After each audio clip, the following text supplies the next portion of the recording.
A mistreated village girl is forced into marriage with a disabled man, never knowing that the secret he hides will one day overturn her suffering, reveal hidden cruelty, and redefine the true meaning of love. They said beauty was a blessing, but for her, it became a curse. Amina walked barefoot along the dusty path, her small hands carrying a clay pot filled with water. The morning sun painted her skin golden, making her look as though she had been kissed by light itself. Children whispered as she passed, and even strangers would glance twice at her glowing face. Yet inside the walls of her home, beauty was no gift, it was a mark that separated her from the love she longed for. Her mother, Sisi Dupe, stood by the fire, eyes sharp and judgmental. Amina, stop daydreaming. Fetch more water before the sun burns your back, she barked. Amina obeyed silently, gripping the pot tighter, her lips pressing into a thin line. Each step felt heavier, not because of the water, but because of the weight of constant disapproval. Her father, Babalami, barely looked at her. His words were few, but their sting was lasting. Move faster, girl. Your sisters know how to help this family properly. He turned away, leaving Amina to swallow her pride with every command. Even her sisters, Adak and Sua, laughed behind her back, adorned in colorful beads and clean wrappers, the kind that her hands had never touched. She knelt by the well, dipping the clay pot, and felt the cool water slip through her fingers. Why do they treat me like I don't belong? She wondered silently, her heart tightening at the thought. No one asked if she was hungry, or if the blisters on her hands throbbed. No one noticed when she tripped over the uneven ground or when a heavy branch scraped her shoulder. Even in the small moments of beauty, her smile, her quiet laughter, the house seemed to close in, rejecting her warmth. The midday meal was no better. Her sisters ate first, teasing each other over the smallest morsels, while Amina waited patiently at the edge of the mat. When her portion finally came, it was little more than scraps. She kept her head down, chewing slowly, swallowing tears that threatened to fall. I have to be strong. I must not cry, she reminded herself, even as the ache of loneliness gnawed at her stomach. Outside, the goats she tended nudged her hand for food, offering the only companionship she had. Their soft bleats were comforting in a home that gave her none. She brushed her hair back from her forehead, smoothing the sweat that pooled there, and imagined a life where kindness wasn't a stranger, where laughter didn't sting. But every glance from her mother and every dismissive word from her father reminded her that such a life was a distant dream. Even as suitors came from nearby villages, their eyes lingering on her beauty, her parents' demands made marriage impossible. 20 goats, or do not even try, her mother would sneer. One by one, the young men turned away, leaving Amina with the bitter taste of disappointment. Her beauty, they said, should have been her fortune, but at home, it was a sentence. And so, day after day, Amina continued her tasks, invisible to those who should have loved her most. Her heart ached with hunger, her hands ached from work, and her spirit ached from neglect. Yet, through it all, she endured. She smiled, even when the pain seemed endless. Sometimes, the hardest burdens are the ones we carry at home. True suffering is often hidden where love should have been, and patience is the quiet strength that bears it. The day her parents smiled was the day her life was sold. Amina sat on the worn wooden stool outside the hut, her hands fidgeting in her lap. The morning breeze brought no comfort. Her mother, Sisi Dupe, returned from the market, a wide, triumphant smile on her face. Amina, she said sharply, pack your things. You have a husband now. Amina blinked, confusion clouding her eyes. Who? She asked, her voice barely above a whisper. Her mother's smile didn't waver. A farmer named Danso. He's crippled, yes, but he agreed to take you without much payment. You should thank your gods you're leaving this house. A girl your age still eating under her father's roof, it's shameful. Her father, Babalami, didn't speak, but the glare in his eyes cut deeper than any words could.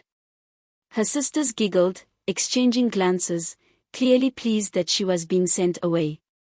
The weight of their approval felt like another lash on her heart. Amina's lips trembled. A crippled man? Mama, is this my future? Her thoughts raced, frantic and panicked. She wanted to protest, to cry out, but the room seemed to close in on her. The only sound was the whisper of her own heartbeat, loud and unrelenting. She packed her few belongings silently, a scarf folded neatly, a worn wrapper, and a small bundle of necessities. Every piece reminded her of what she didn't have: love, respect, or even a choice. She didn't look at her mother or father, she couldn't. The anger, the disappointment, and the bitterness were too much to face in their eyes.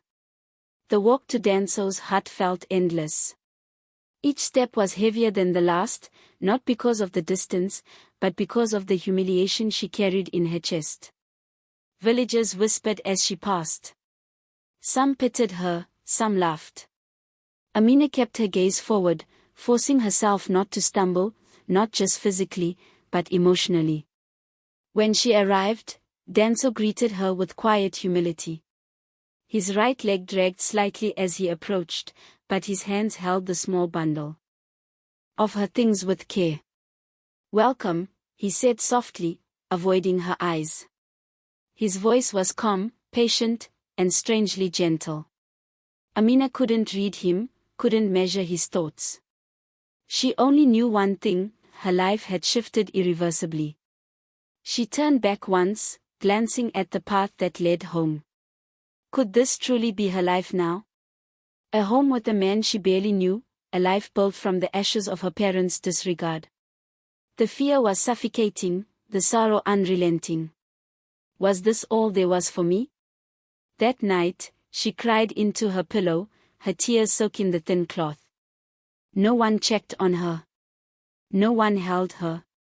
Her only companion was the silent night, and the heavy shadow of betrayal that stretched from her childhood into her unknown future. Yet, even as despair threatened to consume her, a small ember of resilience stirred deep within her chest. She was leaving a home that had never seen her worth, but perhaps, somewhere beyond the path she had been forced to walk, a new life waited. Sometimes, the cruelty of family can forge the path to unexpected strength and courage. They saw his limp, but never the man behind it.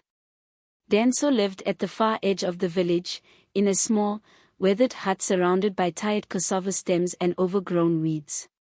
Children ran past, laughing cruelly, calling him old leg, even though he was barely 30. Villagers whispered behind their hands, shaking their heads at a man they believed to be weak, useless, and incapable. But what they didn't see was the quiet strength that ran through his veins, the patience that shaped every movement, every thought. He moved slowly, balancing on his one strong leg, his crutches tapping softly against the clay floor as he tended to his small farm. From dawn until dusk, he worked, digging, planting, watering, and harvesting, with hands calloused and back aching. Every motion was deliberate, every effort measured.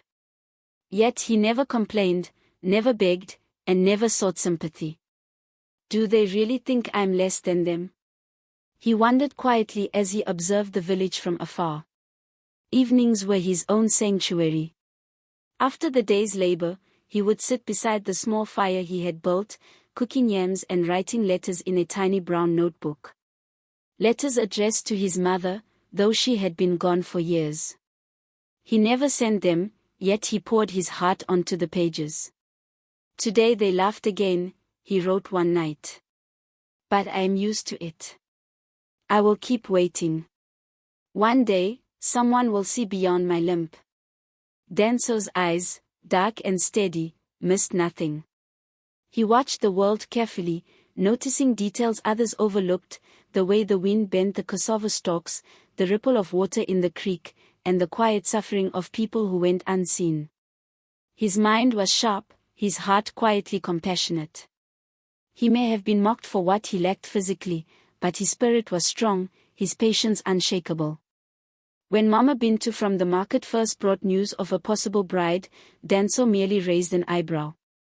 "What is her name?" he asked. "Amina," she said. He remembered her. Instantly, the girl he had seen fetching water one hot afternoon, sweat beading her forehead, eyes filled with pain. She hadn't noticed him watching. He smiled softly, a spark of curiosity igniting in his chest. That day, Danso made a quiet decision. Despite the whispers, despite the villagers' judgment, despite his so-called disability, he would welcome her, not because of obligation, but because he had seen the strength that matched his own. Strength that few noticed, and even fewer appreciated. Maybe they laugh now, but love and respect are earned, not given, he thought, a quiet fire of resolve glowing in his chest. The world could mock him, the village could sneer, but his spirit remained untouchable, his heart unbroken, waiting patiently for someone who could understand. Every cracked floorboard of his hut, every weed he pulled from the soil, and every meal he prepared in silence was a testament to a man the world misjudged. And soon, the girl his parents discarded would meet a man far stronger than appearances could ever reveal. True strength is often hidden from the eyes of the world, seen only by those who dare to look deeper. She entered marriage already broken. The wedding was quiet, almost empty of joy. Amina wore borrowed beads, her wrapper faded and worn, and her eyes stared ahead, seeing nothing, feeling even less. Danso stood beside her, calm, quiet, his right leg dragging slightly with each step. The villagers gathered at the edges of the clearing, whispering, laughing, pointing. "Beauty and the Beast," they said. The girl must have done something wrong for her parents to throw her away like this. Amina's heart sank as the ceremony ended. She followed Danso to his hut, each step a reminder that she had no choice, no voice, no hope. The small hut, humble and simple, seemed to mock her. No comfort, no warmth beyond the fire that burned in the pit outside. Is this my life now? Is this all I am meant to have? Inside, silence filled every corner. Danso carried the few possessions they had, placing each item with care. "You can take the mat," he said softly. "I'll sleep outside." His words were gentle, but they felt foreign to her, like a kindness she didn't deserve. She wanted to respond, to speak, but the shame weighed her tongue down. The villagers' whispers followed her even here. Children giggled when they saw her fetching water, carrying firewood, or helping with chores. The poor farmer's wife, they jeered. She married a cripple, and now look at her. Each word cut deeper than any slap, yet Amina held her head high, though her heart throbbed with humiliation. Even the first nights were cold and lonely. They slept in separate spaces, not out of resentment but necessity. Amina stared at the cracks in the hut's walls, counting them, imagining escape routes that didn't exist. The loneliness pressed into her chest, suffocating and unrelenting. She washed, swept, and cooked, but each motion felt mechanical, devoid of joy. Danso never complained, never scolded, but the quiet patience in his eyes made her feel even smaller. He offered no pity, yet every gesture hinted at care she wasn't sure she deserved. When she finally allowed herself a moment of rest, tears would fall silently, pulling in her hands as she whispered apologies to herself for wanting more than the life she had been given. The village mocked them openly. A shameful match, some said. She should have married Kwaku, he has a good leg, a good house. Others laughed cruelly, pointing fingers, their voices echoing in her mind long after they had gone. She carried every insult like a stone in her chest, her body present but her spirit numb. But even amidst the cold and scorn, a faint ember flickered deep inside Amina. She didn't know it yet, but this ember, the resilience she had learned in a home that never valued her, would be the first spark to change her life. Even in a marriage without love or hope, the strength within can quietly endure, waiting for its moment to rise. He never raised his voice, but he raised her spirit. Days passed slowly in the little hut at the edge of the village. Amina moved quietly from task to task, her heart still bruised, her mind still weighed down by shame and fear. Yet, there was Danso, steady, calm, patient. He never demanded anything from her beyond what she could give, yet every small gesture reminded her that she was seen, that she mattered, even if the world had long forgotten her. Each morning, he would wake before the sun, tending to the fire and boiling water for breakfast. He would call softly, "Pap is ready," and though she rarely spoke at first, she noticed the warmth in his eyes, the careful balance of his body as he carried the blackened kettle across the uneven floor. Why does he care so much when I have given him nothing but my silence? She thought, feeling a strange flutter of gratitude she hadn't felt in years. One rainy afternoon, the roof leaked, and water dripped onto the floor. Amina rushed to place a bowl under the drip, but she slipped on the wet mud, hitting her elbow hard. For the first time, Danso's voice rose, not in anger, but in alarm. "Amina," he called, stumbling over his crutches, his face etched with worry. He knelt beside her, hands trembling as he helped her up.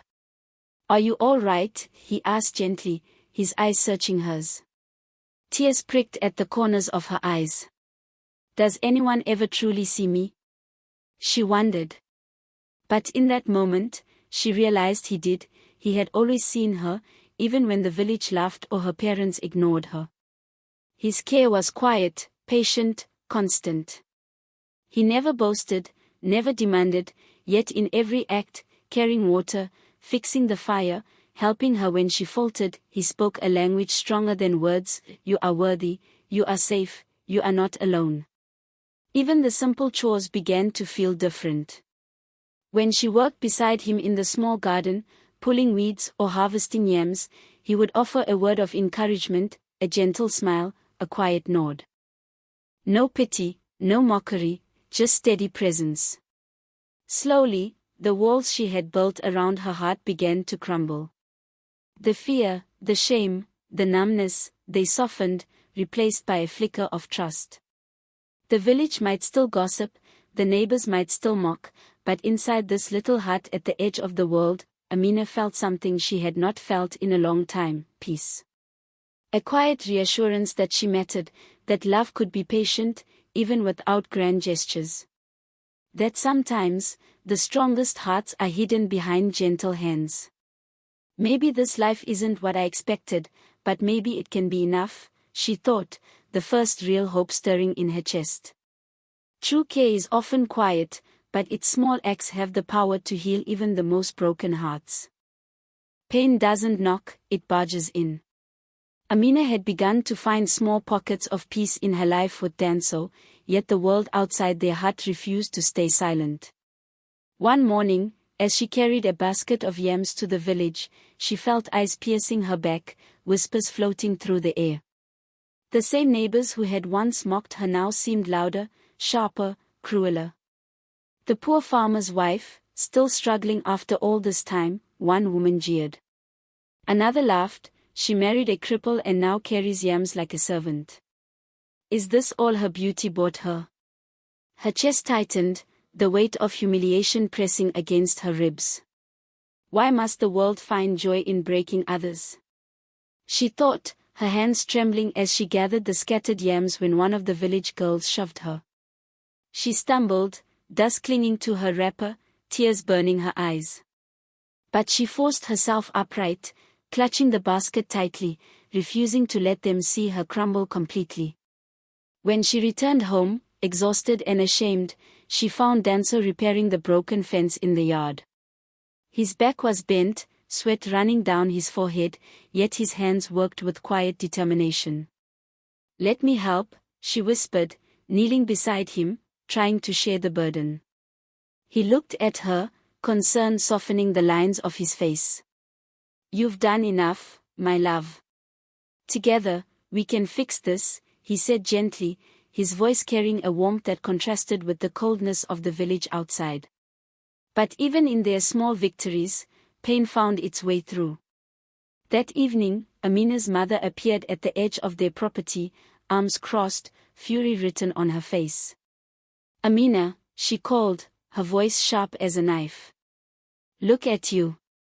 We gave you a chance, and this is what you chose. You're a disgrace to this family." Behind her, her sisters sneered, holding baskets of bread and perfume as if to flaunt what Amina could never have. Amina's heart sank. After all I've endured, why do they still think they have power over me? She wondered, feeling the sting of years of neglect and cruelty. Denso stepped beside her, his presence steady, protective, unyielding. His crutches tapped against the earth as he faced her family. "We do not need your approval or your help," he said calmly, voice firm yet not harsh. "We have each other, and that is enough." Her mother's face twisted in disbelief, rage simmering beneath the surface. She spat at Denso, a bucket of water soaking him from head to toe. Yet he did not falter. He turned back to Amina, his eyes full of quiet strength, offering her the shelter of his unwavering love. The village may mock, the family may scorn, but inside their small home, a silent fortress had begun to form. Amina sank against the wall that night, tears streaming freely, the world outside threatening to crush her spirit. But for the first time, she felt she was not alone. Denso's patience, his care, his refusal to let cruelty define them, it was a shield against the storm. And in that silence, she realized that the world's cruelty could push them, test them, but it could not break the bond they had begun to forge. When the world turns cruel, love and resilience become the strongest shields against despair. The man she pitied was never weak. The evening air was still, the hut quiet except for the soft crackle of the fire. Amina sat on the mat, her hands folded tightly in her lap, still carrying the weight of the village's cruelty and her own lingering doubts. Denso entered slowly, leaning on his crutches, but there was a tension in his shoulders she had never seen before. He sat across from her, eyes searching hers, and for the first time, Amina sensed the depth of something unsaid. "Amina," he began softly, voice trembling just enough to betray the weight of his words, "there is something I must tell you. Something I have hidden for far too long." Her heart skipped a beat. What could it be? Has everything I believed in been a lie? She wondered, a shiver running down her spine. She looked at him, fear and curiosity mingling in her chest. What is it, Denso?" she whispered. His hands fidgeted, his eyes darting away for a moment before settling back on her face. "I am not who you think I am," he confessed, voice low, almost breaking. "I am not poor. I am not disabled." The words hit her like a storm. Her lips parted, but no sound came. How could he? All this time? She thought, her mind spinning. He leaned forward, placing a trembling hand over hers. "I have lived as a farmer, as a man who struggles, because I wanted to be loved for who I am, not for what I have. I left my family's wealth behind to find someone who could see me, truly see me." Amina's knees weakened, and she sank onto the mat, staring at him in disbelief. The man she had pitied, the man the village mocked, the man she had slowly come to trust and care for, he was not what she had believed. He had carried the secret for her, for their love, to protect it from the world's greed. Tears welled in her eyes as she struggled to speak. "All of this, your kindness, your patience, it wasn't because you had nothing?" she asked, her voice barely audible. He shook his head, a sad smile on his lips. "No, Amina. Every act, every moment, it came from my heart. I wanted to prove to you, to myself, that love is not bought. That we could build something real, even from nothing." Amina's thoughts raced. All the struggles, the hardships, the pain we shared, was it never real? Or was the love real even in disguise? Her chest ached, torn between awe, betrayal, and something deeper, a love that had endured under every hardship, even a lie. She looked at him, finally seeing not just the man who had been mocked, but the strength behind the quiet patience, the courage behind the crippled gait he had shown the world. Her lips trembled, but she whispered, I don't know what to say. Danso's eyes glistened. Say that you see me, Amina. Not the wealth, not the disguise, but me. That is all I have ever wanted. Amina's heart swelled. She reached out, taking his hands in hers, feeling the warmth, the honesty, the life he had offered her despite the lies. The secret that had shaken her world also illuminated it, showing her a love she had never imagined could exist, patient, enduring, unshakable. True strength is often hidden, and love is revealed not in wealth, but in the courage to be honest with the heart. Can love survive the truth? Amina sat on the edge of the hut, the firelight flickering across her face, casting shadows that mirrored the turmoil in her heart. The words Danso had spoken earlier, the secret, the deception, echoed in her mind, louder than the crickets outside. She had loved him through hardship, through shame, through the judgment of an entire village. But now, knowing the truth, doubt settled in her chest like a cold stone. How can the man I trusted most have hidden something so monumental? She thought, her fingers clutching the hem of her dress. Danso sat across from her, silent, his eyes full of anticipation and fear. He knew this moment was hers to navigate alone, and he refused to pressure her, even as every fiber of him longed to breach the space between them with a single word, a single touch. Amina, he whispered softly, I cannot undo the lie. I can only hope that you can see my heart beneath it. Her gaze dropped to her hands. She thought of the long days they had endured together, the work in the fields, the stolen smiles, the quiet warmth of his presence beside her. Could trust survive after such a profound deception? Could love remain unbroken when its foundation had been concealed behind wealth and lies? Tears stung her eyes, and she pressed her palms against her face. Do I forgive? Or do I let this betrayal define him, define us? She wondered, the question twisting inside her like a knife. The world had already mocked them, judged them, and yet it was not the world that now threatened her heart, it was the man she loved, the man who had risked everything for honesty delayed too long. Danso rose slowly, approaching her with caution. Amina, I will wait as long as you need, he said, his voice steady but tender. I am not asking you to forget what I've done. I am asking you to see me as I am, and to decide if the love we built is worth the risk of trust. She lifted her head, meeting his gaze for the first time since the revelation. In his eyes, she saw nothing but sincerity, patience, and the man who had carried her burdens alongside his own. Every memory of their shared struggles, every time he had lifted her spirits when she felt broken, resurfaced with vivid clarity. Could love truly endure this? Could a heart wounded by secrecy still heal? Her chest heaved with a deep, trembling breath. She realized that despite the deception, the love that had grown between them was real. It had survived ridicule, hardship, and pain.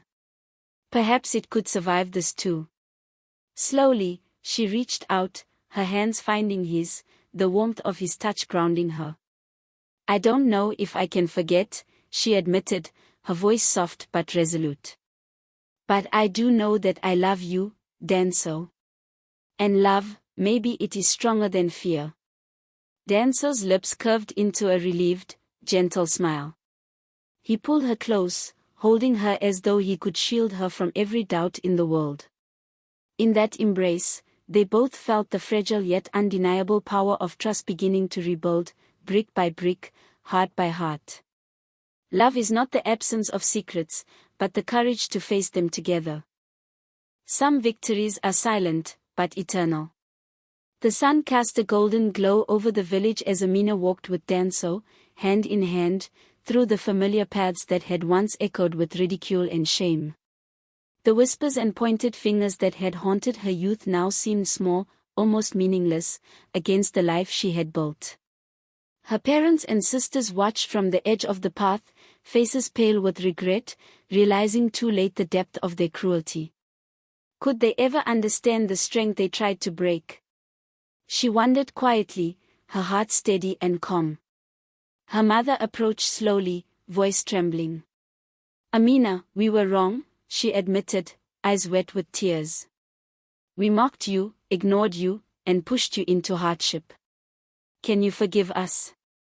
Amina looked at her mother, then at her sisters, who bowed their heads in shame.